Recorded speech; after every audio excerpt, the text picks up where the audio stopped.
ধরো এসএসসি 27 এবং 28 ব্যাচের রসায়নের যে বইগুলা, সেই বইগুলা নিয়ে আমি একটু কথা বলবো। রসায়নে কোন বই পড়লে ভালো করতে পারবা, কি করলে, কি টিপস দিলে তুমি মোটামুটি একটা ভালো অ্যাডমিশন জার্নি কি কভার করতে পারবা। দেখো, একদম প্রথমে যে কথাটা বলবো সেটা হচ্ছে, আমরা একটু ভাগ করে নেই। কারণ কি, ভাগ করলে হয় কি যে মেডিকেল পড়লে কি করতে হবে, ইঞ্জিনিয়ারিং পড়তে কি করতে হবে, ঠিক আছে, তারপর ভার্সিটি পড়লে কি করতে হবে, বোর্ডে প্লাস পেতে গেলে কি করতে হবে।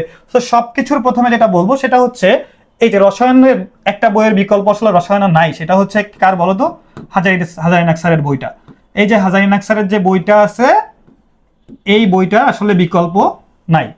আচ্ছা, আরেকটা কথা বলবো, সেটা তুমি মানে পাশাপাশি রাখতে পারো, সেটা হচ্ছে গুহ স্যারের বই, ঠিক আছে। গুহ স্যারের বইটা পড়ে তুমি মোটামুটি একটা ইমপ্রুভমেন্ট করতে পারো। তো এই দুইটা বইয়ের কম্বিনেশন পড়া উচিত। এবার কেমিস্ট্রিতে এমন কিছু টপিকস আছে যে টপিকসগুলো পড়লে মোটামুটি কোশ্চেন কিন্তু কভার হয়ে যায় স্টুডেন্টস। সো একটু খেয়াল করবা যে এই বইয়ের সাথে সাথে যদি তুমি হচ্ছে বোর্ড কোশ্চেন চাও, তাহলে বোর্ড কোশ্চেন কোন গাইড বা কোন টেস্ট পেপার থেকে সলভ করতে হবে, অ্যাজ ওয়েল অ্যাজ শুধুমাত্র বোর্ড কোশ্চেন না, সকল কলেজের ধরো টেস্টের কোশ্চেন সলভ করে ফেললা তুমি। তারপরে ধরো তুমি কি করলা, তুমি গাণিতিক রসায়ন বইটা সলভ করে ফেললা, ঠিক আছে, গাণিতিক রসায়ন নামে একটা বই আছে, সেটা সলভ করে ফেললা।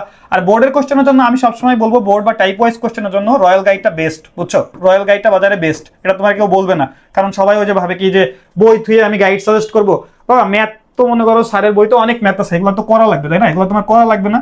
তো এগুলো করার জন্য আসলে ওই গাইডে দেখবা যে একদম সুন্দর একটা বর্ণনা দেওয়া আছে।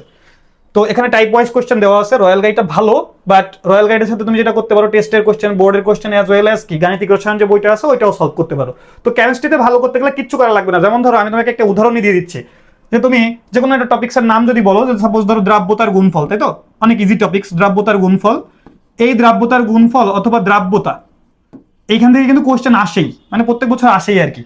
যদি মিস যায়, ধরো দ্রাবক নিষ্কাশন, হ্যান ত্যান অনেক কিছুই আছে, ওইখানেও আছে। সো দ্রাব্যতার গুণফল আমি তোমাকে টাইপ ওয়াইজ মাত্র 10টা ম্যাথ করাই দিব, টাইপ ওয়াইজ মাত্র 10টা ম্যাথ করে দিব। এই 10টা ম্যাথের ভিতর কোশ্চেন আসতে বাধ্য, ঠিক আছে।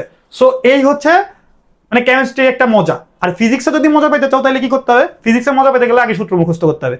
সূত্র মুখস্থ বেসিক ডেভেলপ করে আস্তে আস্তে আস্তে আস্তে সূত্র মুখস্থ করতে হবে।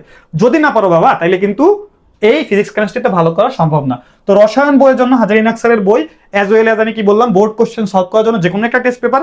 বাট আমি সাজেস্ট করি রয়্যাল, কারণ রয়্যাল মানেই হচ্ছে রয়্যাল রয়্যাল ভাব, আর এখানে টাইপ ওয়াইজ কোশ্চেন থাকে, সো এই জন্য আর কি, বুঝছো।